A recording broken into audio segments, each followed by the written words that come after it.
Je vais faire une petite sonnerie. Non, ce n'est pas nécessaire. Bien, chers collègues, je propose d'ouvrir notre séance de la Commission des finances et des affaires générales, budget, fonction publique. Je salue les collègues qui sont à distance et je salue les collègues qui sont en séance avec nous aujourd'hui. Je salue évidemment le ministre et son cabinet. Alors, nous allons démarrer les travaux de notre commission par les avis des différentes commissions permanentes qui se sont réunies. Alors, nous allons peut-être commencer par le rapport fait au nom de la Commission de l'égalité des chances et des droits des femmes par Madame Nicole Nketo-Bomele. Madame Bomele, est-ce que vous m'entendez? Oui. Allô? Oui, je vous entends. Vous avez la parole, Madame Bomele. Ok. Voilà. Un instant, s'il vous plaît. Voilà. Il y a trop de bruit ici. Je vais enlever le bruit qu'il y a chez moi, s'il vous plaît. Excusez-moi.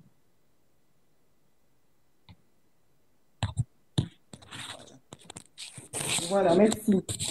Projet d'ordonnance contenant le budget général des dépenses de la région de Bruxelles-Capitale pour l'année 2020. On ne vous entend pas très bien, Madame Bomele.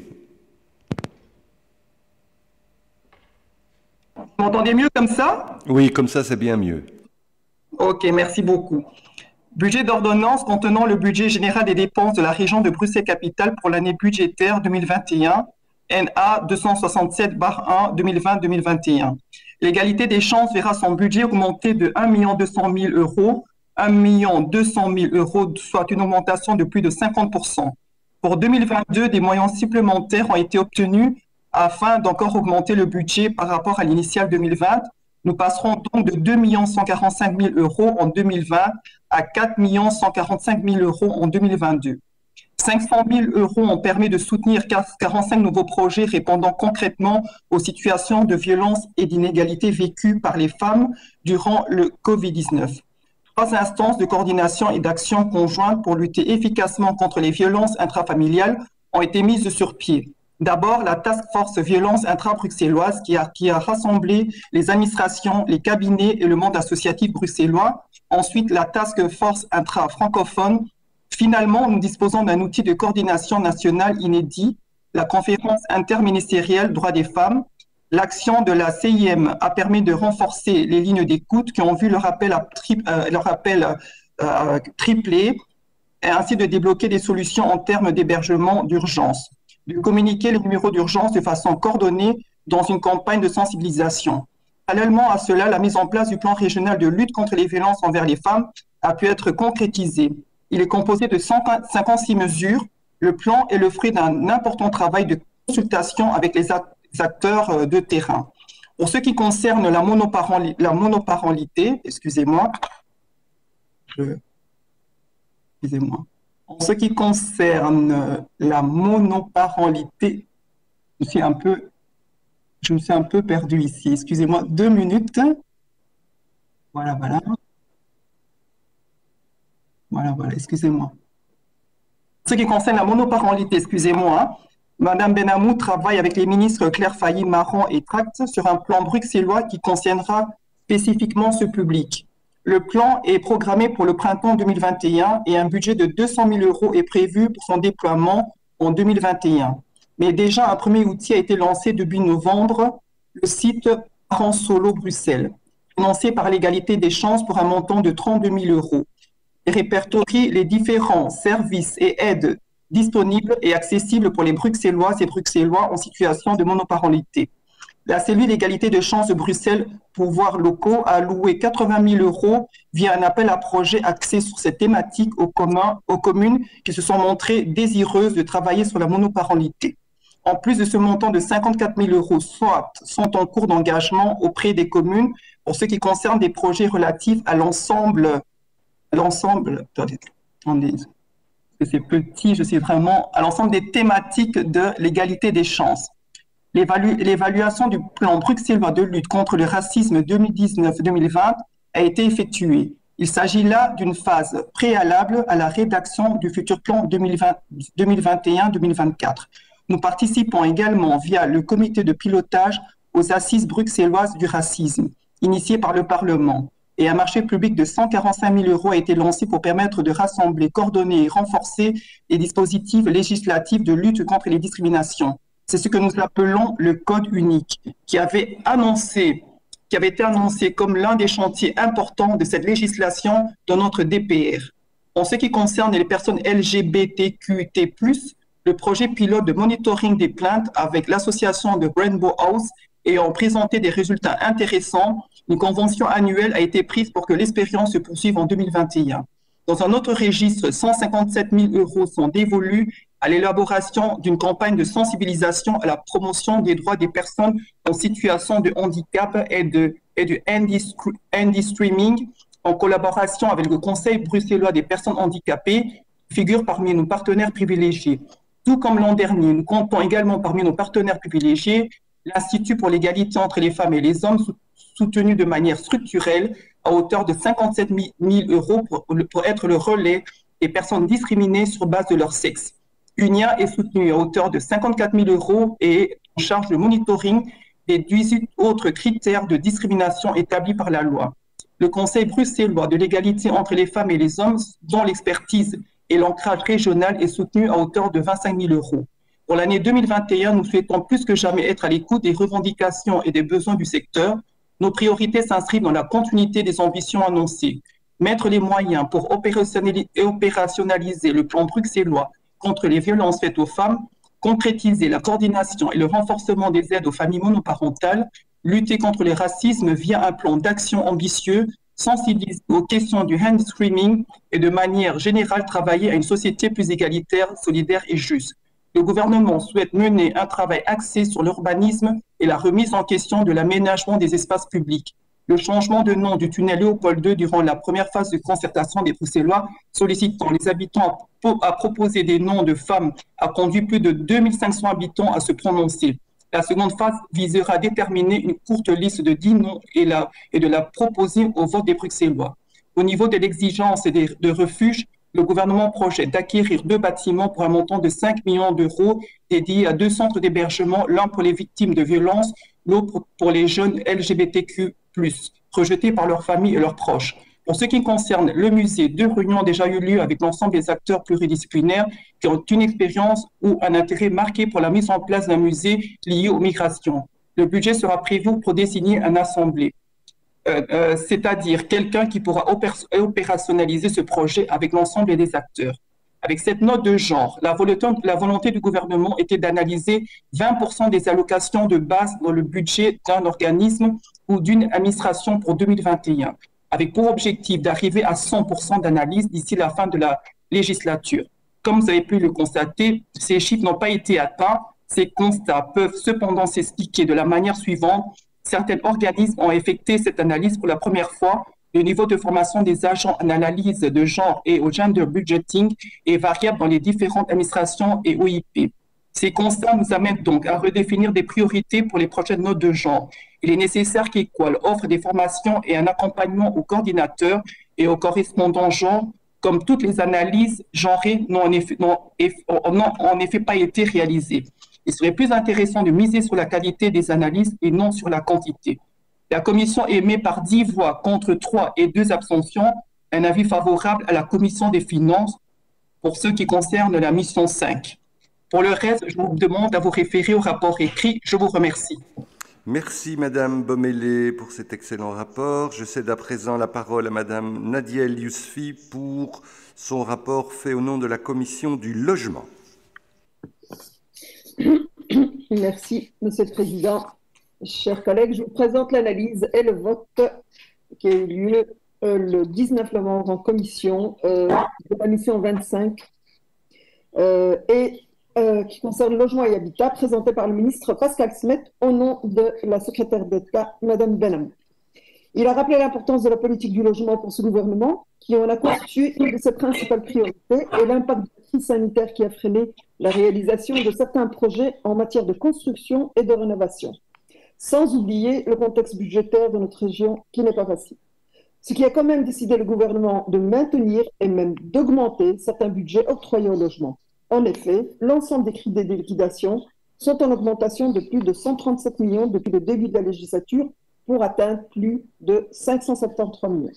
La secrétaire d'État Benamou présentera prochainement le plan d'urgence logement qui comprendra des mesures pour apporter une solution à 15 000 ménages en attente de logement social. Car rappelons-le, 49 000 ménages sont toujours sur liste d'attente, ce qui représente plus d'un Bruxellois sur 10. En parallèle, ce plan vise à favoriser l'accès à la propriété pour certains locataires dans le privé. Dans le cadre de la relance, 15 millions ont été dégagés en 2020 pour accélérer la cadence acquisition clé sur porte et 25 millions y seront dévolus en 2021. Ce plan inclura également des mesures telles que la mise en place d'une allocation loyer, une stratégie globale en matière de lutte contre les logements insalubres et la mise en place d'un nouveau dispositif régional de lutte contre les logements inoccupés. C'est dans le programme 1 que se trouve la provision de crédit pour la mise en œuvre de ce plan et pour sa première année, elle atteint déjà 40 millions d'euros. On y trouve aussi les crédits nécessaires aux études pour actualiser la grille indicative des loyers. Concernant la SLRB, qui constitue un outil essentiel de la mise en œuvre de la politique du logement social, la volonté de renforcer ses moyens et d'assurer un bon fonctionnement SLRB 6. Le budget 2021 prévoit une augmentation des dépenses de plus de 21 millions en crédit de liquidation et qui porte à 456 millions d'euros.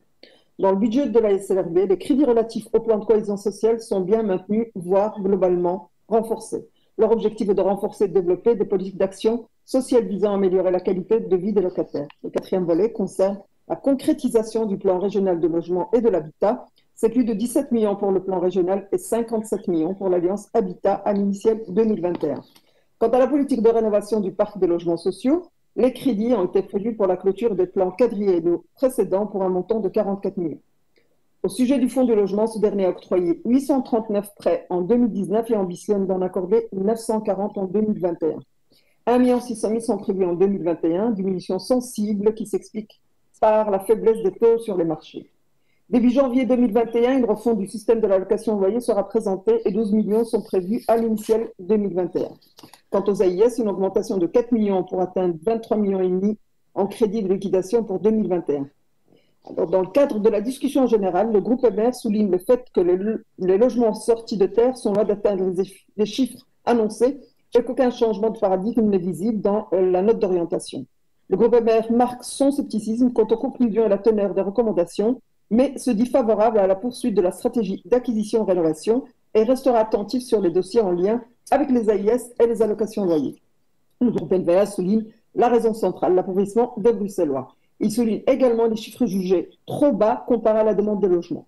Il juge les objectifs du plan d'urgence irréalistes et pointe du doigt le morcellement des acteurs dans la politique du logement et les coûts afférents. Le groupe PS félicite le gouvernement pour les moyens dégagés en matière de logement. Il salue l'émergence de nouveaux projets concrets, le travail autour de l'allocation au loyer et le plan d'urgence pour le logement. Le groupe socialiste se réjouit de l'augmentation du budget régional pour cette matière. Le groupe Rouge dit qu'il est logique d'augmenter les efforts pour cette matière. Il aimerait quelques précisions sur le plan d'urgence et la mise en place d'un point intermédiaire concernant la création de logements sociaux durant la législature. Il faut, selon le groupe, travailler également sur les bâtiments vacants sur le territoire. Enfin, il trouve que l'objectif climatique reste vague et s'interroge sur la venue de tests proactifs des textes proactifs en matière de discrimination. Le groupe PTB salue l'augmentation du budget logement. Il souligne également les effets dramatiques et la crise sanitaire sur la population. Il demande que des moyens supplémentaires soient adoptés pour y répondre. Il pointe quelques problèmes dans la stratégie de financement des AIS. Il insiste sur la lenteur de construction des logements et que la liste d'attente pour un logement social s'allonge, mais également sur les moyens alloués pour l'allocation loyer. Le groupe juge la trajectoire budgétaire pour la production de logements abordables trop faible pour atteindre les objectifs. Le groupe écolo invite à réfléchir aux solutions alternatives comme les occupations temporaires ou les squats. Il pointe également les risques que l'allocation loyer ne soit pas utilisée à bon escient chez certains propriétaires. Il ne faut pas, selon le groupe, freiner la croissance des AIS. Il aimerait également accélérer le travail autour de la grille de référence des loyers et le travail autour de la lutte contre les discriminations. Le groupe OpenVLD signale que la solution se trouve également dans le marché privé et le système d'allocation loyer. Il faut aussi envisager, selon le groupe, certaines économies pour pouvoir financer de nouveaux projets. Il souligne l'importance d'un parcours d'accompagnement pour stimuler les personnes et les rendre plus autonomes. Il faut une politique de soutien à la qualité et à l'accessibilité du marché locatif avec une politique innovante d'accès à la propriété. Le groupe Défi se réjouit de l'accroissement significatif des moyens accordés à la politique du logement. De plus, le groupe appréciera la mixité de solutions proposées. Il faut, d'après le groupe, continuer à renforcer la lutte contre la vacance immobilière. 3 dispositifs doivent être au centre des politiques, les AIS, l'allocation au loyer généralisé, le renforcement de la DIRL pour la lutte contre les logements insalubres. Le groupe CDH juge que le renforcement de l'allocation au loyer est nécessaire et qu'il faut travailler sur la mixité intergénérationnelle. Il pointe quelques questions sur certaines lignes budgétaires dans un contexte de crise sanitaire. Le groupe SP est particulièrement fier de pouvoir constater que malgré le contexte sanitaire et l'impact de ce dernier sur notre budget régional assez difficile, l'ensemble du gouvernement fait du logement une de ses grandes priorités. Il insiste par contre sur le fait que la part de loyer dans le budget des Bruxellois reste trop élevée.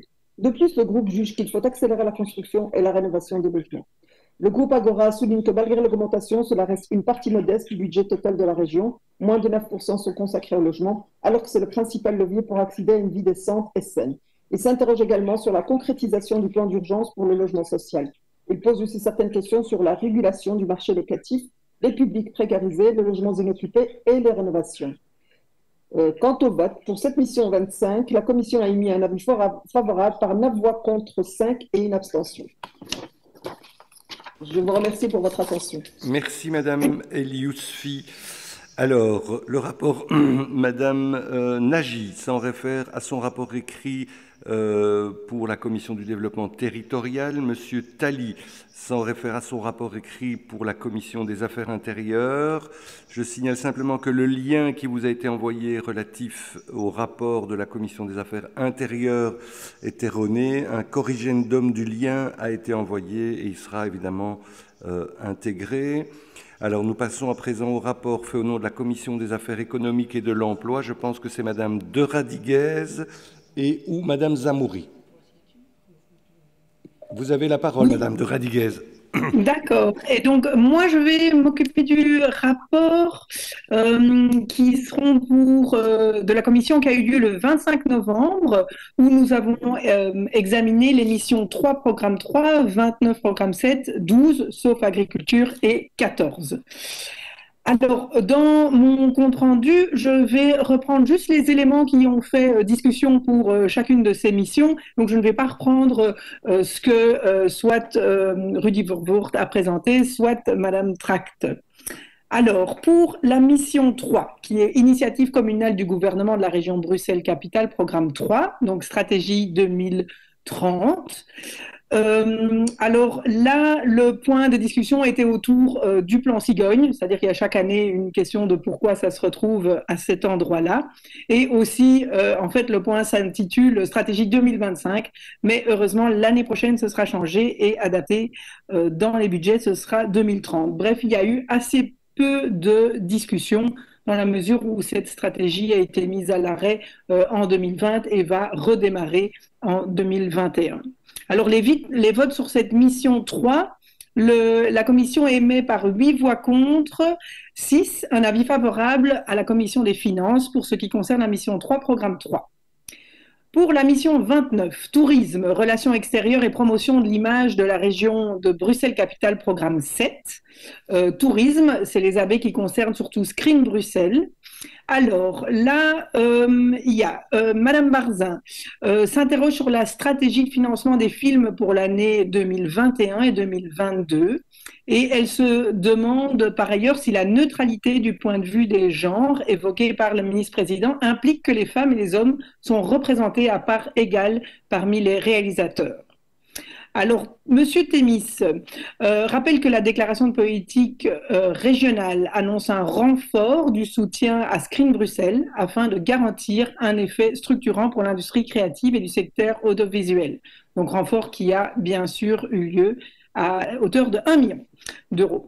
Alors, Madame Houssen estime que l'industrie du film est un secteur important pour la région et rappelle que la crise sanitaire n'affecte pas que les entreprises, mais également les artistes. Monsieur Dagrin stipule que le budget de soutien à l'audiovisuel augmente peu et s'interroge dès lors sur les mesures prévues en 2021 par le gouvernement. Madame de Radiguez donc se demande si une interaction entre Screen Bruxelles et le budget en économie qui prévoit un soutien à l'industrie culturelle et créative, donc de 600 000 celui-là, si une interaction est prévue. Voilà les discussions. Alors le vote, ça a été en commission. La commission émet par 8 voix contre 6 un avis favorable à la commission des finances pour ce qui concerne la mission 29 par Tim. Merci beaucoup, madame. Alors, il y a encore je continue, j'ai encore 2 autres missions à vous faire. Et alors, et puis je donne la parole à madame Zamouri. Ah, vous voulez Ah, d'accord, madame Zamouri d'abord. Non, allez-y, terminez. Ok. Alors, donc pour la mission 12, soutien à l'économie et à l'agriculture, mais nous, ici, nous n'avons pas étudié le programme 3 et 17 qui ont été étudiés, en tout cas pour le programme 3, en commission environnement. Alors, pour la mission 12, Monsieur Leters, on a discuté autour de la recapitalisation de Finance and Invest et des loyers. Il a évoqué ces éléments-là. Et Madame Barzin s'interroge sur la provision réalisée en 2021 pour couvrir toute nécessité d'aide d'aider à nouveau les secteurs lourdement impactés par la crise sanitaire. Je vous donne les choses qui sont plus saillantes. Ainsi qu'elle a évoqué donc les prêts Recover en demandant une augmentation de la limite maximale et aussi d'élargir une mission déléguée de Finance and Invest à d'autres secteurs que celui de l'ORECA. L'élargissement, chose qui est déjà prévue. Alors, sur Monsieur Verstraeten, se demande si la recapitalisation de Finance and Invest sera suffisante et si éventuellement il y a des réflexions pour éventuellement refinancer encore une fois l'outil. Alors, il s'intéresse par ailleurs à la rationalisation du personnel de Hub et à la destination des nouveaux moyens qui ont été débloqués pour cette institution. Madame de Radiguez attend avec impatience les résultats de la stratégie de transition économique ainsi que la mise en conformité des autres outils par rapport à cette stratégie de transition. Alors, elle a mis aussi en avant la production locale et s'interroge sur la manière dont le gouvernement compte s'y prendre, donc pour mettre cette production locale en avant. Elle a aussi pointé le soutien à l'artisanat et enfin la monnaie citoyenne ZIN pour voir comment la région allait la soutenir. Monsieur Thémis a commencé par rendre hommage à tous les agents régionaux qui n'ont pas compté leurs heures de travail tout au long de l'année pour venir en aide aux entrepreneurs et aux commerçants et travailleurs. Alors, il a mis le point sur les loyers et sur les 27 millions qui étaient prévus pour soulager autant que possible les commerçants locataires privés. Qui sont privés de recettes, faute de pouvoir faire leur travail. Alors, il a aussi évoqué la recapitalisation de Finance and Invest.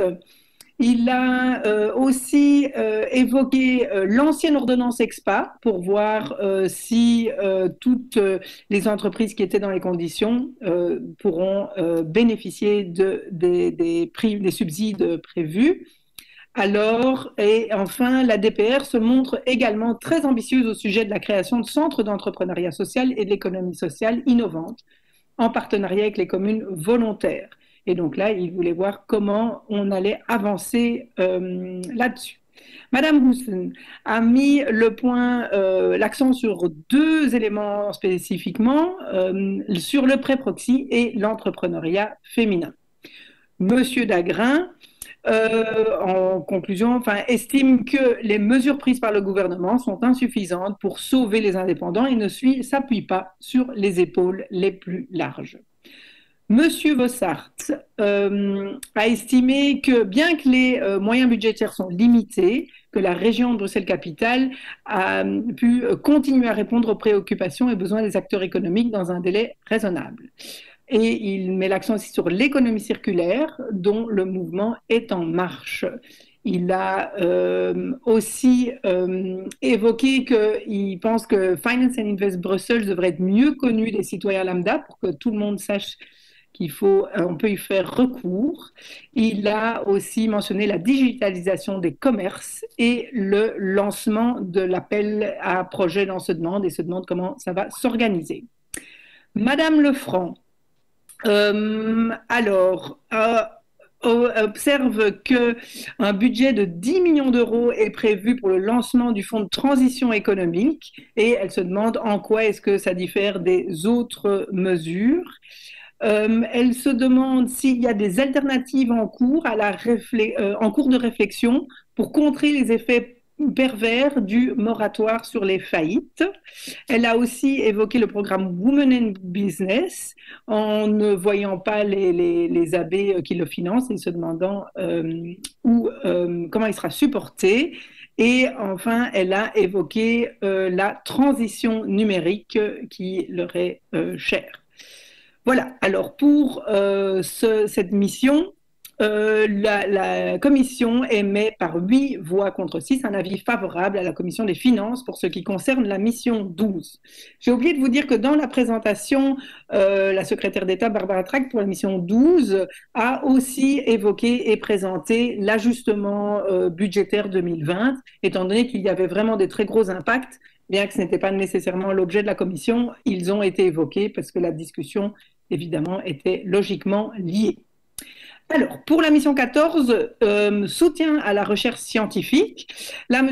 Lessers a évoqué la Cité des sciences. M. Verstraeten constatait une diminution de l'allocation budgétaire relative à la dotation de fonctionnement, vu de l'octroi d'aide accordé aux universités et hautes écoles.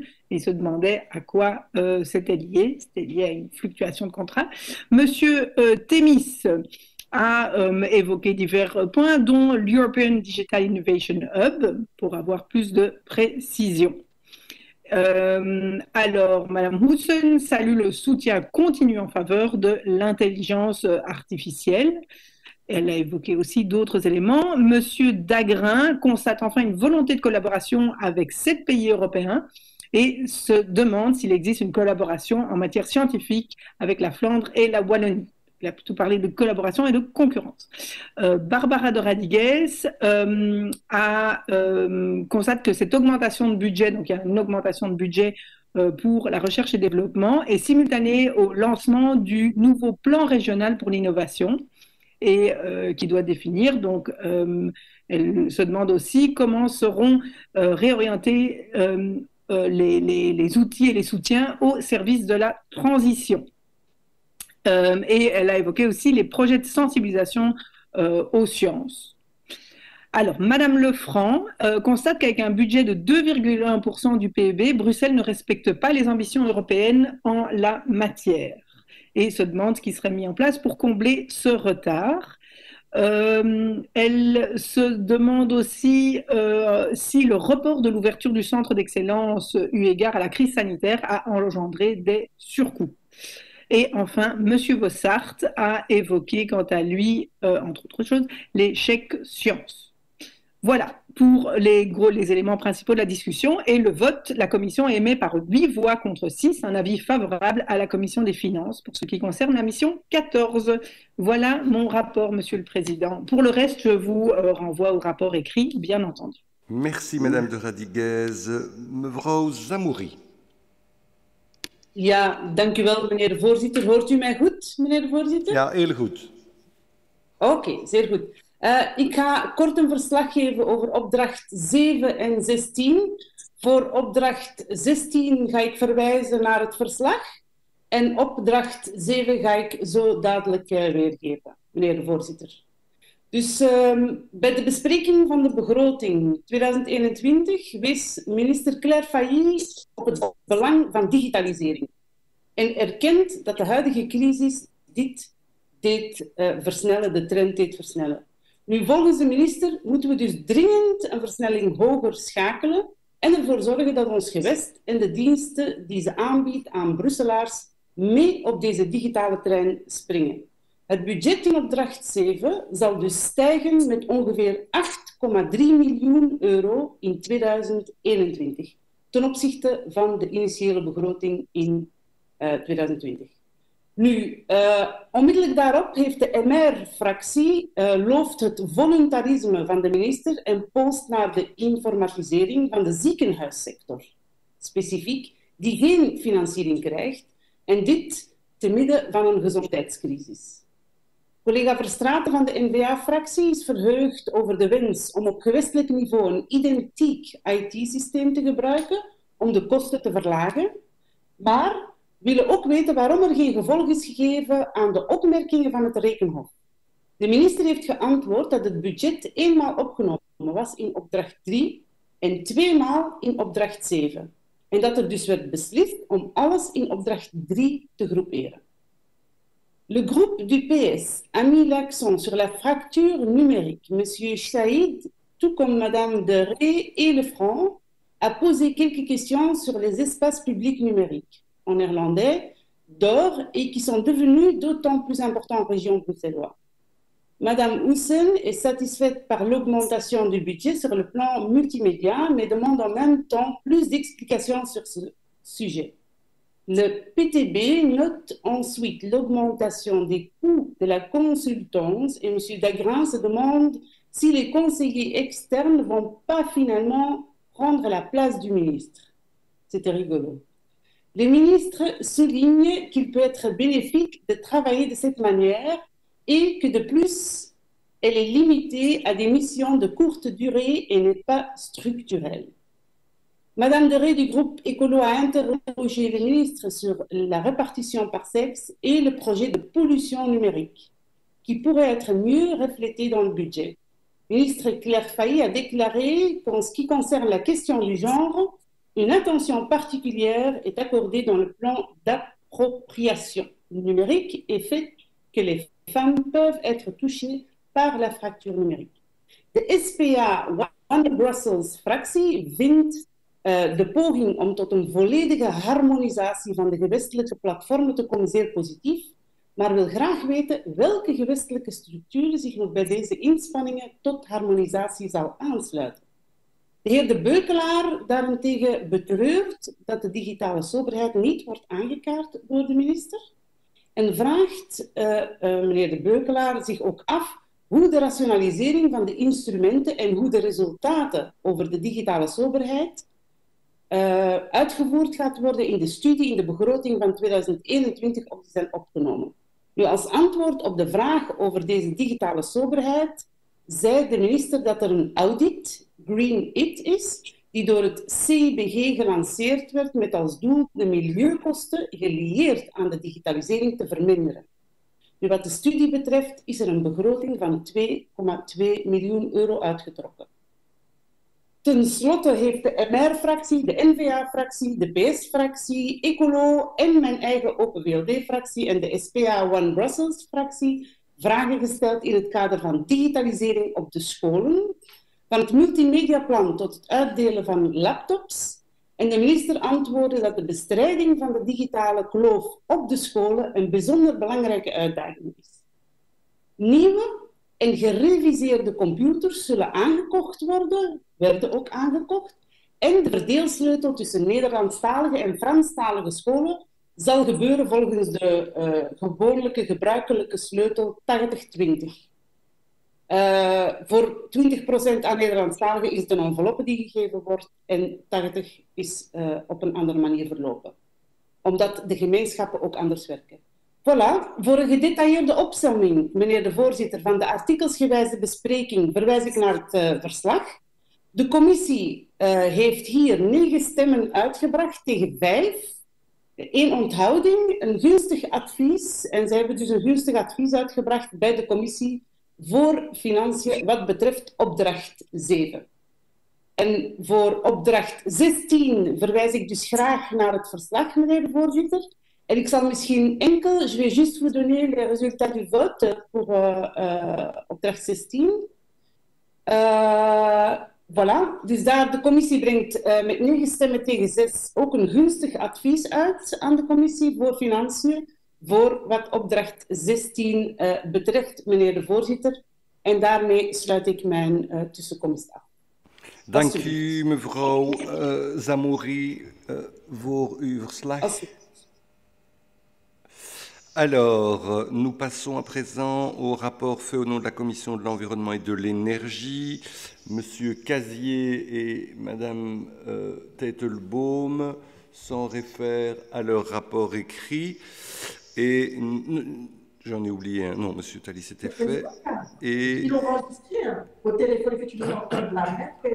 est-ce que vous pouvez couper vos micros parce qu'on entend vos conversations? Je ne sais pas qui a son micro allumé. Voilà, ils l'ont coupé, c'est parfait. Et enfin, rapport fait au nom de la Commission de la mobilité par M. Weitzman et Mme Parmentier. Ils s'en réfèrent également à leur rapport écrit. Donc l'ensemble des rapports et des avis des commissions permanentes ont donc été rendus. Alors, nous passons à présent peut-être à l'explication des amendements par le ministre, les amendements qui ont été déposés. Et ce sont des amendements... pour éviter d'en discuter. Ah oui, il y a d'abord madame mevrouw Van Achter. Ja, ik zou nog even willen tussenkomen, meneer de voorzitter. Wij hebben natuurlijk zo net alle verslagen ook eens doorgenomen en gekeken wat dat er beloofd was in zit. En we zien dat er nog heel wat bijlagen ontbreken. Bijlagen die ontbreken in de commissie mobiliteit. Bijlagen van vragen die ik gesteld heb en die de minister beloofd had aan te leveren. Ook in de commissie economie, ook in de commissie territoriale ontwikkeling, ook in de commissie leefmilieu. En dan heb ik nog alleen maar gekeken voor bijlagen van mijn partij. Dus ik vermoed dat andere parlementsleden hetzelfde probleem hebben. Dus hoe doen we dat dan met die verslagen als die niet volledig zijn? Alors, Madame Van Achter, c'est normal. Les services m'expliquent que les cabinets hebben nog 2 dagen pour remettre le rapport. Hein, et ce sera publié jeudi, c'est ça? Ce jeudi-ci? Juste avant le rapport de notre commission, van onze commissie. En hebben de diensten dan graag dat wij onze bevindingen aan hen overmaken van wat dat er ontbreekt, of is dat niet nodig? Est-ce que c'est nécessaire ou pas? Allumez le micro. De commissiesecretaris volgt voor elke commissie de bijlagen die komen van het kabinet. Maar het kabinet moet altijd de bijlagen tweetalig bezorgen en dus dat kan veel tijd nemen. Dus hier voor de commissie heeft de minister veel bijlagen beloofd. Dus hij geeft dat au fur et à mesure en dat komt, alles zal compleet zijn. Voilà. Oké, bedankt. Van Achter. Nu geef ik graag het woord aan meneer de minister voor de uitlegging van de amendement. Dank u wel, meneer de voorzitter. Beste collega's hier en elders. Er zijn 3 amendementen die wij aangekondigd hadden en neergelegd hebben. Het amendement nummer 1 gaat over het Brussels gewestelijk herfinancieringsfonds van de gemeentelijke thesaurieën. En dus zoals al aangegeven tijdens de besprekingen de voorbije weken, bij de amendementen voor de begrotingscontrole 2020 werd de begroting van het gewestelijk herfinancieringsfonds niet correct opgeladen in onze systemen. De wijzigingen bevinden zich zowel op het niveau van de ontvangsten als de uitgaven en dit amendement beoogt dus deze materiële fout recht te zetten. Alors l'amendement numéro 2 concerne Perspective ou Perspective Bruxelles, donc notre mini-bureau de plan de Bruxelles. Une augmentation prévue du crédit C n'a pas été imputée à tort dans l'allocation de base subvention de fonctionnement aux écoles de devoirs. L'appel à projet DASC actuellement en cours se termine en décembre 21. Oui. Pour permettre la poursuite du dispositif, partie intégrante de la stratégie régionale de lutte contre le décrochage scolaire, l'appel à projet entre 22 et 24 doit être lancé au printemps de 21, ce qui implique l'assurance de disposer des moyens nécessaires pour mener à bien les projets. L'engagement est à réaliser simultanément à la sélection des projets par le gouvernement au second semestre de 21. Cela n'a pas d'impact budgétaire supplémentaire. Dan is er het derde amendement, de terugbetalingen van de belastingen van opdracht 31. Vorige week hebben verschillende parlementsleden opgemerkt dat het Rekenhof had vastgesteld dat er op een basisallocatie binnen opdracht 31 met betrekking tot de gerechtelijke kosten een sterke stijging was, vast te stellen in B- en C-krediet. En zoals toen ook aangegeven is deze stijging op de verkeerde basisallocatie ingegeven en moet dit op de basisallocatie voor de terugbetaling van de belastingen voorzien worden. De stijging is nodig omdat we dit jaar hebben vastgesteld dat het oorspronkelijk voorziene budget tot het terugbetalen van de belastingen niet voldoende was. Dat is in een overgang van federaal naar ons gewest gebeurd. En bij de begroting voor 2021 willen we dan ook het budget onmiddellijk op het niveau brengen van de begrotingsaanpassing 2020. En het is enkel een verschuiving van de kredieten binnen het programma. Voilà. OK. Donc, les trois amendements donc, sont relatifs à l'article 2 et au tableau, et donc vous les retrouverez notamment à la page 51 de l'index du projet d'ordonnance qui contient le budget général des dépenses. Alors, y a-t-il des demandes de prise de parole par rapport aux amendements ou par rapport à nos discussions? S'il n'y en a plus...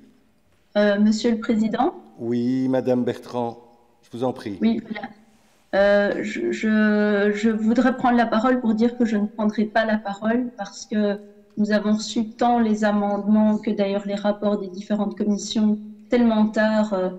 L'un des rapports encore à 14h10 et les amendements il y a quelques minutes à peine que ce n'est pas possible en l'état de faire une discussion qui soit sérieuse et élaborée. Donc, je prendrai connaissance à mon aise des différents éléments du dossier. Voilà. Et je me réserverai pour la plénière. Merci. D'accord. Mais les services me disent que c'est comme chaque année, les amendements qui arrivent comme ça. Et voilà, quand on découvre qu'il y a eu soit une erreur d'encodage ou qu'une information purement technique a eu lieu, on corrige les chiffres dans les tableaux avant de les imprimer définitivement. D'accord, j'en prends acte, merci. Oui, et par ailleurs, par rapport aux avis des commissions permanentes, ça aussi, c'est comme chaque année, hein, ils arrivent toujours au dernier moment, juste avant qu'on... Voilà, donc on me souffle, hein, on me dit il y a tous les traducteurs qui doivent encore travailler, ils ont travaillé tout le week-end, etc., par rapport au rapport des différentes commissions, pour pouvoir faire l'avis qui doit être proclamé ici, en tout cas communiqué à notre commission, et donc... Voilà, je sais que c'est... Mais le temps est compté et les services ne ménagent pas leur peine. Mais en tout cas, merci pour votre intervention, Madame Bertrand. Alors, je propose, s'il n'y a pas d'autres demandes de prise de parole, je regarde sur Webex, je n'en vois pas. En salle, je n'en vois pas. La discussion générale est close. Alors, nous allons à présent passer au vote. Nous allons d'abord voter sur le budget. Est-ce que quelqu'un veut la parole ou bien Madame Bomélé, est-ce que vous pouvez couper votre micro chez vous? Voilà. Est-ce qu'il y en a d'autres qui ont encore leur micro allumé? Non? OK. Alors, nous allons voter sur le budget des voies et moyens. C'est celui-ci, voilà. Donc, il y a 26 articles, c'est le budget des voies et moyens de la région de Bruxelles-Capitale pour l'année budgétaire 2021. Il y a 26 articles, et là, il n'y a pas d'amendement. Il n'y a pas d'amendement, et donc nous avons 13 votants. Je vais demander à M. Pongé de les citer. Donc, Mme Eliousfi, M. Gaëssels, M. Madran, Mme Lecoq, M. Pitseis, Mme Aïdbala, Mme Bertrand, M. Deboc et M. Magdalene s'est excusé, donc je n'ai personne d'autre pour défi. M. Obolensky... Mme Bomili va voter pour M. Bomili qui va voter. Oui. Merci, donc ça fait 14. Au groupe PTB, j'ai M. Obolensky, mais je n'ai pas M. Van Cowenberg. Il est malade. D'accord. Et donc, M.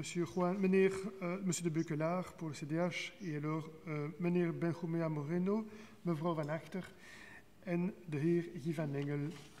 Parfait. Alors, je propose d'abord de commencer par les votes en salle, et on va d'abord voter qui est pour le projet d'ordonnance des voies et moyens de la région. On commence par article premier. OK. Donc, il y a 26 articles. On vote de l'article 1 à l'article... Vous voulez que je les fasse un par un ou bien... OK. Article 1er, qui est pour? Bon, habituellement, l'article... C'est la compétence, Monsieur le Président, oui. C'est l'article 1er. Hein. Monsieur Obolensky, qu'est-ce qu'il fait? Monsieur Obolensky? C'est la compétence? Oui. C'est juste la compétence. Donc je vote pour faire plaisir, Monsieur le Président. Eh bien, vous êtes bien aimable, Monsieur Obolensky. Donc, c'est l'unanimité pour l'article 1er, sur les 14 membres votants. Alors, on vote donc sur l'article 2 maintenant, qui emporte tous les tableaux. Je regarde, je vois Madame Bertrand qui sourit et je souris avec elle. Donc nous votons donc sur l'article 2 qui emporte donc tous les tableaux. Qui est favorable à l'article 2? Il y en a 2 en salle.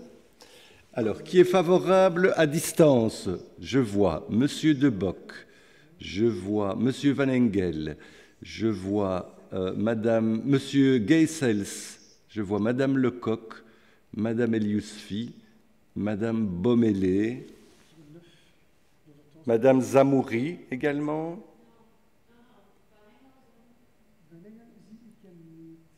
Si, c'est Monsieur Van Engel qui vote.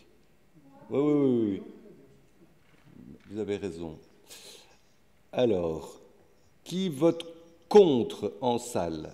Nous avons une voix contre de Madame Van Acter en salle. Qui vote contre à distance?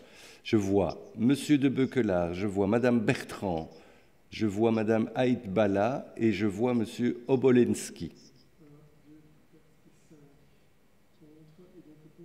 Le compte est bon.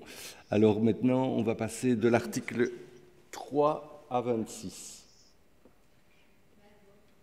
Est-ce que je peux considérer le même vote? Article 3 à 26? Même vote. On vote sur l'ensemble, même vote? Même vote. Je vous remercie. Alors ça, c'est fait. Maintenant, nous votons sur le document 267/1. C'est les dépenses. Il y a 135 articles. On commence par l'article 1er. C'est toujours la compétence. Je peux considérer le même vote que tout à l'heure? Tout le monde est OK pour l'article 1er? OK. Unanimité pour l'article 1er. Ensuite, nous votons. Donc, à l'article 2, comme ça a été expliqué par le ministre, nous avons 3 amendements. Nous votons d'abord sur le premier amendement.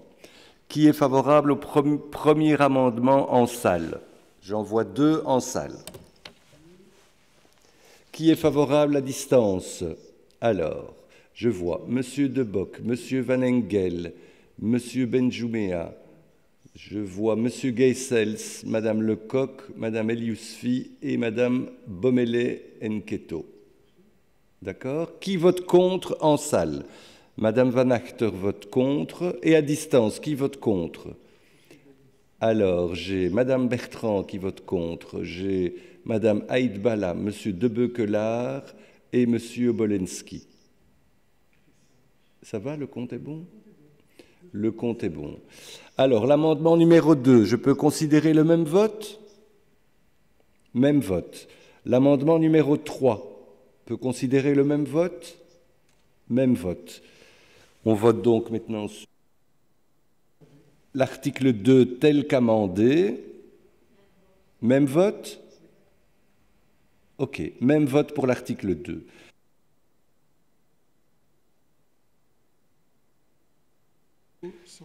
Alors, nous passons à présent au vote de l'article numéro 3 jusqu'à l'article 135.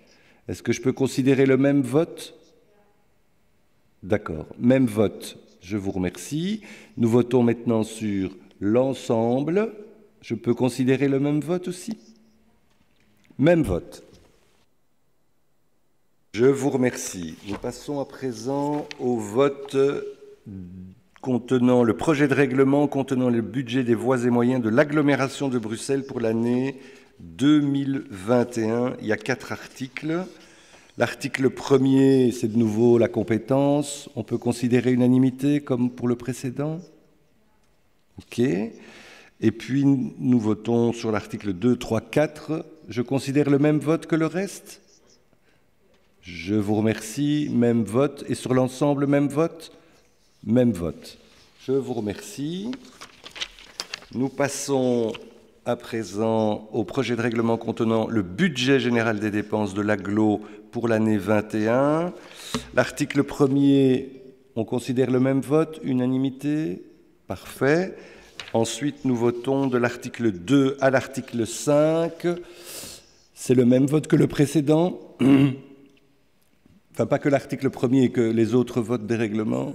OK, donc c'était 9 pour et 5 contre. Je vous remercie. Et nous votons sur l'ensemble. 9 pour, 5 contre, même vote. Alors, quelque chose d'important. Est-ce que nous pouvons faire confiance au rapport de la rapporteuse? Moi, je fais évidemment confiance à la rapporteuse. Est-ce que tout le monde est d'accord? Confiance est accordée à Madame Bertrand, notre rapporteuse. Ceci clôture les votes sur le budget. Et voilà, nous clôturons ici le vote sur le budget et nous allons à présent continuer notre ordre du jour. Nous passons à présent à la discussion sur le projet d'ordonnance modifiant le code des taxes assimilées aux impôts sur les revenus suite à la nouvelle réglementation fédérale relative à l'immatriculation des véhicules à moteur et remorques. C'est le document A277-1. Nous devons désigner un rapporteur. Qui désigne qui? Qui est intéressé par le code des taxes? Je vois Madame Bertrand qui lève la main. Madame Bertrand. Moi, je veux Oui, bien. j'avais proposé Madame Aïdbala. Moi, je veux bien, Monsieur le Président. Ben, on vient de proposer Madame Aïdbala. Je veux bien mettre deux. C'est un projet de la majorité, hein. Ben oui, mais qui Je désigne qui? propose M. Emmanuel Deboc. D'accord, allez, on va faire comme ça. Monsieur Emmanuel Deboc est donc désigné, mais on peut avoir deux rapporteurs. Hein. On peut aussi désigner Madame Aïdbala comme co-rapporteuse, si vous n'y voyez pas d'inconvénient. Allez, voilà. Monsieur Deboc est désigné rapporteur avec Madame Aïdbala. Je vous remercie tous les deux. Et je cède immédiatement la parole à Monsieur le ministre. Et puis, j'ouvrirai la discussion générale. Ja, dank u wel, beste collega's. Dit ontwerp van ordonnantie wijzigt dus de Brusselse fiscale wetgeving in zaken de verkeersbelastingen, in gevolge een wijziging van de federale reglementering met betrekking tot de inschrijving van voertuigen. Immers, op 1 januari 2021 worden 2 nieuwe types van tijdelijke nummerplaten geïntroduceerd: de beroepsplaat en de nationale plaat. Deze nieuwe platen vullen de bestaande commerciële platen aan.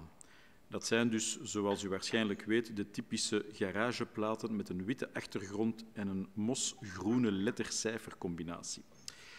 De bevoegde federale overheid wil hiermee het systeem van de platen die met een Z of een dubbele Z beginnen vooral minder fraudegevoelig maken. Momenteel zijn zulke nummerplaten immers niet gelinkt aan een bepaald voertuig, maar aan de houder, waardoor ze op verschillende voertuigen kunnen gebruikt worden. De bestaande situatie zorgt dan ook voor verwarring en is niet waterdicht. Denk aan het onrechtmatig gebruik van proefrittenplaten bij de autokeuring. Les nouvelles plaques professionnelles sont destinées aux carrossiers et aux réparateurs de véhicules. Elles leur permettront de circuler avec un véhicule sur le territoire belge durant une période de 5 jours, pas nécessairement consécutif, pour la livraison, le contrôle après une réparation, la présentation en vue de l'obtention d'une homologation individuelle ou la présentation au contrôle technique. Quant à la plaque nationale, elle a un caractère particulier en offrant une solution lorsqu'aucune autre plaque commerciale n'est possible dans une situation donnée. Il s'agit d'une plaque pour un véhicule spécifique avec une durée de validité très limitée, soit 20 jours consécutifs.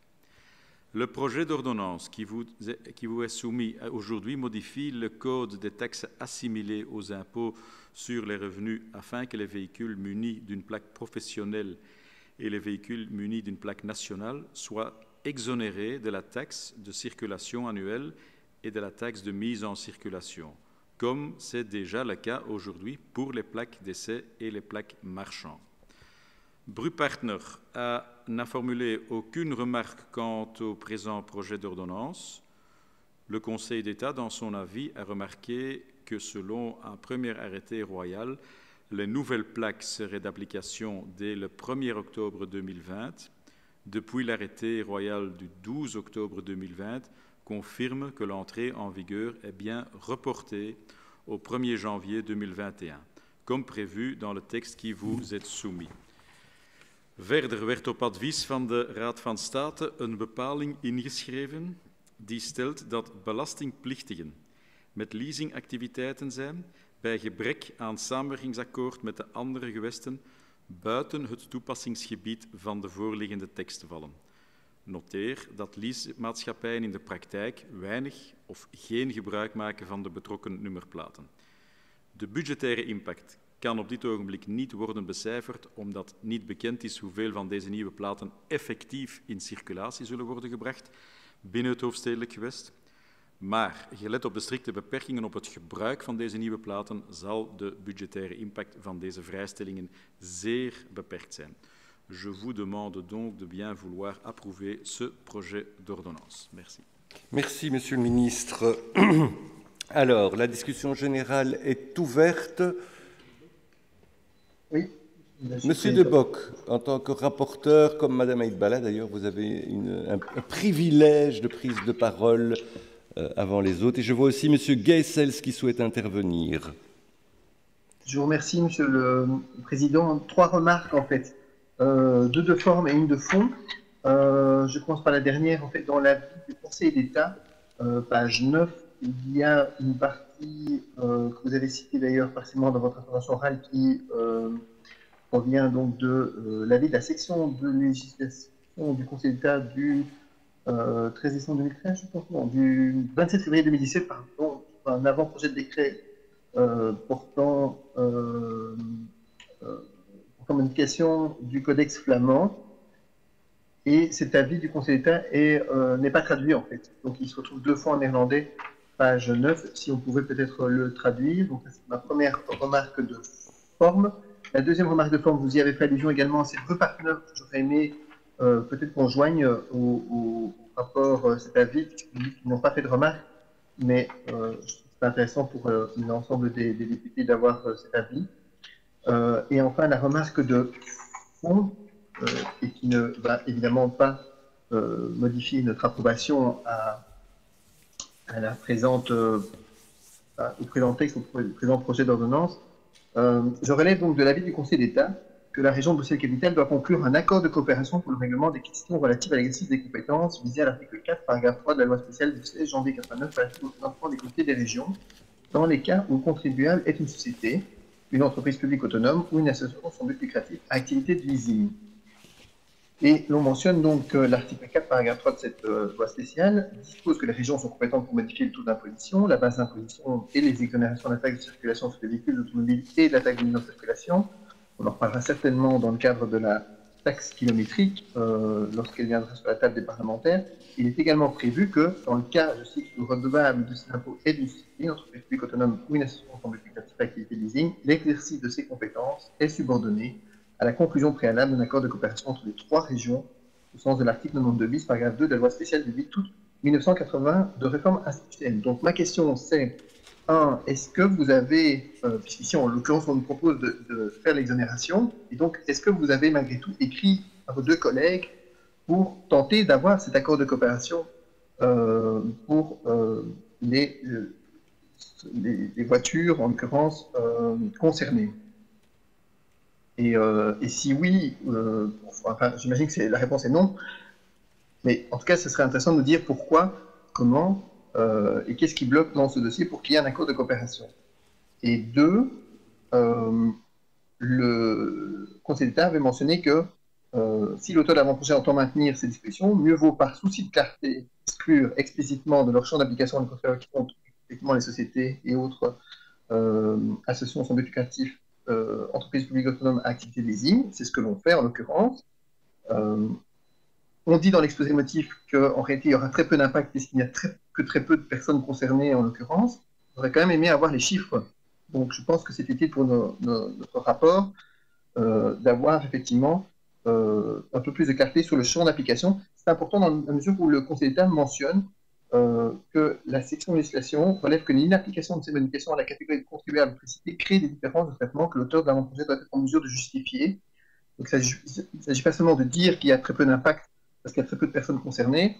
Je pense que c'est utile d'avoir un aperçu, effectivement, de ce que l'on peut imaginer comme catégorie de... Monsieur De Bock, on me demande de vous demander de parler un petit peu plus lentement, parce qu'à la fois au niveau du rapport, pour faire le rapport, c'est un petit peu compliqué. Et j'imagine que ça ne doit pas être facile pour nos interprètes. Je ferai référence à la page 8, donc c'est la page 8 des remarques du Conseil d'État, le paragraphe 1, 2 et avant-dernier que j'ai lu in extenso en réalité, c'est pour ça que j'ai été un peu vite, mais en l'occurrence ce sont les observations générales du Conseil d'État, et de cela je pose deux questions. La première, donc, en gros, est-ce qu'il y a eu un accord de coopération, une volonté de faire cet accord de coopération, et pourquoi est-ce qu'il n'y a pas eu d'accord de coopération au cas échéant, et deux, en l'occurrence, la dernière phrase de l'exposé des motifs, où vous expliquez que ça n'aura pas d'impact, vous dites ceci: cette exclusion ne devrait qu'être théorique, au vu des conditions strictes encadrant la délivrance et l'utilisation d'une plaque nationale ou professionnelle, une telle plaque n'étant pas utilisée par une société de leasing. Ça sera intéressant d'avoir peut-être les chiffres des personnes morales concernées. Voilà mes deux questions. Okay. Parfait, merci Monsieur De Bock.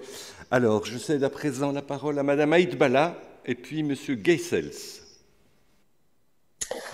Merci, Monsieur le Président, Monsieur le Ministre, chers collègues. Alors, naturellement, ce projet d'ordonnance qui vise à exonérer la taxe de circulation et de la mise en circulation aux nouvelles catégories de plaques qui sont prévues par l'arrêté royal du 15 décembre 2019 est évidemment une bonne chose pour les professionnels du secteur, qu'ils soient carrossiers ou réparateurs de véhicules. Alors, Monsieur le Ministre, j'ai tout de même quelques questions. Je voulais savoir si, de manière générale, le gouvernement bruxellois a-t-il prévu, retenu en tout cas, d'intégrer les 4 catégories spécifiques. Évidemment, le projet vise 2 catégories, mais il y en a donc 2 autres préalables. Donc, je voulais savoir si le projet vise, si le gouvernement entend évidemment intégrer ces 4 catégories spécifiques dans le projet Smart Move ou d'appliquer éventuellement un régime fiscal particulier. Et par ailleurs, étant donné le cadre temporel assez restreint durant lequel les 2 nouvelles catégories de plaques peuvent être utilisées pendant l'année, j'aurais voulu savoir si le futur projet Smart Move du gouvernement intégrera ces 2 cas donc spécifiques afin de s'assurer du respect du nombre de jours d'utilisation qui justifie l'exonération. Et bon, naturellement, notre groupe soutiendra cette proposition compte tenu du fait, évidemment, qu'il s'agit d'une adaptation fiscale, mais également qui permet de lutter face à certains abus. Voilà, Monsieur le Président. Merci, Madame Aït Bala. Monsieur Geisels. Merci, Monsieur le Président. Mais très brièvement, puisque la question a déjà été posée par Monsieur De Bock, donc je voulais tout à fait dire que nous soutiendrons évidemment ce projet qui est essentiellement technique, puisqu'il met la législation bruxelloise en conformité avec les nouvelles adaptations du fédéral. Je voulais savoir, et l'actualité récente nous dit combien il est important en matière de fiscalité automobile de prendre contact avec les régions voisines, s'il y avait eu la volonté de rechercher un accord de coopération en ce qui concerne les personnes morales ou de droit public qui pratiquent le leasing, savoir si oui, pourquoi n'aurait-il pas abouti, et alors aussi, je pense que c'est assez limité, mais est-ce que vous avez déjà l'estimation du nombre de plaques ou de véhicules concernés pour 2021? Je vous remercie. Merci, Monsieur Geisels. Y a-t-il d'autres demandes de prise de parole? Ja, mevrouw Van Achter, u hebt het woord hier in het hemicycle. Dank u wel, meneer Voorzitter. Ik heb een kleine vraag, gewoon naar wat beter begrip. De beroepsplaat werd volgens mij geïntroduceerd omdat er te veel fraude werd vastgesteld met bestaande categorieën van proefrittenplaten en handelaarsplaten. Maar als men dan vervolgens de beroepsplaat, net als die proefrittenplaat, vrijstelt van verkeersbelasting, dan wordt toch die logica ondermijnd. En dus ik vroeg eigenlijk af of dat de minister kan verduidelijken waarom er juist voor gekozen is om ook de beroepsplaten vrij te stellen van de verkeersbelasting. Ik denk dat ze daar in Vlaanderen niet voor gekozen hebben, in Wallonië dan weer wel. Maar ik wou eigenlijk gewoon weten wat dat de logica is. Dank u, mevrouw Van Achter. Is er nog iemand die het woord vraagt? Ik kijk naar mijn iPad. Ik zie niemand. Ja, monsieur Pizzais. Oui, très rapidement pour confirmer aussi le soutien de notre groupe à ce projet d'ordonnance, donc qui, comme Monsieur le ministre l'a dit, a pour objet de modifier la législation fiscale de la région de Bruxelles-Capitale en matière de taxes de circulation sur les véhicules automobiles et de taxes de mise en circulation, suite à une modification mineure de la législation de la réglementation fédérale. Alors, on sait que 2 nouvelles plaques d'immatriculation temporaires ont été créées à cette occasion, la plaque professionnelle, la plaque nationale, vous l'avez bien expliqué. Le code des taxes assimilées aux impôts sur les revenus doit par conséquent être adapté afin de tenir compte de ces nouveautés et donc prévoir expressément que ces taxes soient exonérées de taxes, pardon, pas que ces taxes, mais que ces plaques, la délivrance de ces plaques soit exonérée de taxes, et c'est une mesure d'évidence que nous soutenons, bien entendu. Merci, Monsieur Pizzais. Je ne vois plus de demande d'intervention. Monsieur le ministre, meneer de minister, u hebt het woord. Oui, merci. Alors, concernant les remarques de Monsieur De Bock, donc le fait qu'un article ou un passage juridique du Codex flamand n'a pas été traduit, est bien sûr, en premier lieu, la responsabilité du Conseil d'État. Hein. Le passage peut être traduit, mais il sera seulement d'ordre indicatif, hein, bien sûr. Donc ça se fait aussi dans d'autres cas que le Conseil d'État se base sur une des 2 versions si ça relève de la compétence wallonne ou flamande. Donc si j'ai bien compris, votre deuxième question, c'était de joindre au rapport le conseil ou la communication, l'avis demandé plutôt de Brupartners. On peut certainement le faire. Je crains que ce sera extrêmement court, mais bon, on peut certainement le faire pour répondre à votre observation de forme. Alors, l'accord sur les véhicules leasing évoqué par vous-même et par M. Geisels, naturellement, c'est une longue histoire. À un certain moment, avec la régionalisation de certains aspects prépondérants de la taxe régionale automobile, le Conseil d'État a clairement indiqué que concernant les taxes existantes sur les véhicules leasing, les 3 régions ne pouvaient que changer quelque chose à ce régime qu'après un accord de coopération. Pourquoi? Parce que, en principe, s'il y a concurrence déloyale entre les régions pour certaines personnes physiques, c'est toujours le cas, mais ici, il s'agit de quand même assez grandes entreprises et nous connaissons tous l'état réel de ces entreprises leasing. Hein. Elles ne sont pas uniquement, mais surtout basées au nord de Bruxelles et vers Arn, d'une part, et d'autre part Diegem. Et donc là, on a naturellement, s'il y a un changement important d'un régime de véhicules leasing d'une région à l'autre, où c'est vraiment une question très limitrophe entre 2 régions, ça peut avoir des conséquences lourdes. Donc ça, c'est la portée de l'obligation du Conseil d'État pour devoir conclure cet accord de coopération.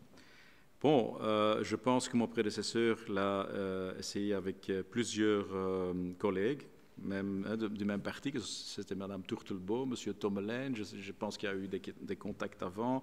Nous avons déjà eu le contact avec la région flamande aussi. Ça avance difficilement parce que, naturellement, c'est aussi une question de décision politique autonome des régions, mais avec des répercussions parfois assez grandes, hein, parce que la masse de véhicules leasing, hein, on n'est pas énorme, mais elle est grande, il faut le dire. Hein. Et donc là, si on change quelque chose, ça peut provoquer quand même de grands changements, pas uniquement fiscaux, mais également budgétaires, dans surtout la région bruxelloise et la région flamande. Donc voilà pourquoi c'est difficile, oui, pourquoi ça bloque. Le lien avec le dossier Smart Move a été évoqué, mais je ne vais pas y répondre pour le moment parce qu'il n'y a pas de lien avec le dossier Smart Move. Laissons le temps à la concertation pour le dossier Smart Move et nous verrons après si là aussi on peut conclure un accord de coopération plus large, mais également, je l'espère bien, qui aura trait au véhicule leasing. En dus hier is eigenlijk, ik heb het u gezegd, de impact van de creatie van deze twee types nummerplaten voor en op de leasingmaatschappijen zeer beperkt. Dus het is eigenlijk een marginaal gegeven.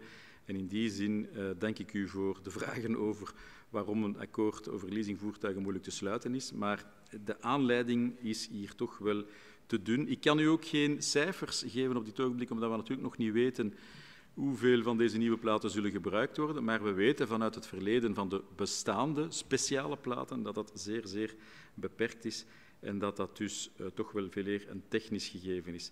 Tot slot de vraag van mevrouw Van Achter, want ik hoop dat ik en passant mevrouw Aidbala ook beantwoord heb. Ja, kijk, dat is een afweging.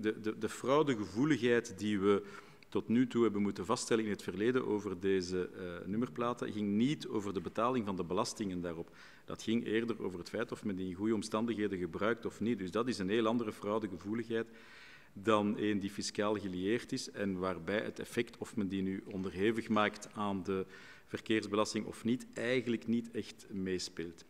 Ziedaar, ik hoop dat ik u toch vooral heb kunnen aangeven dat er eigenlijk op initiatief van de federale overheid 2 nieuwe speciale types autoplaten zijn, of nummerplaten beter, en dat dat de draagwijdte is van dit voorstel. Alle andere elementen die genoemd zijn toch in dit debat eerder, ik veroorloof mij de uitdrukking, eerder perifeer te noemen. Dank u, meneer de minister. Y a-t-il des demandes de réaction? Je regarde en salle.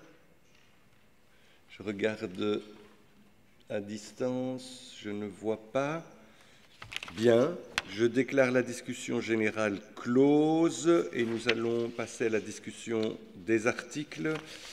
Y a-t-il des remarques? Il y a 4 articles. Y a-t-il des demandes d'explication par rapport aux articles? OK. Alors, je propose de passer au vote. Nous allons d'abord voter sur l'article 1er, qui est comme à l'accoutumée. Ah oui, on va vérifier les votants d'abord.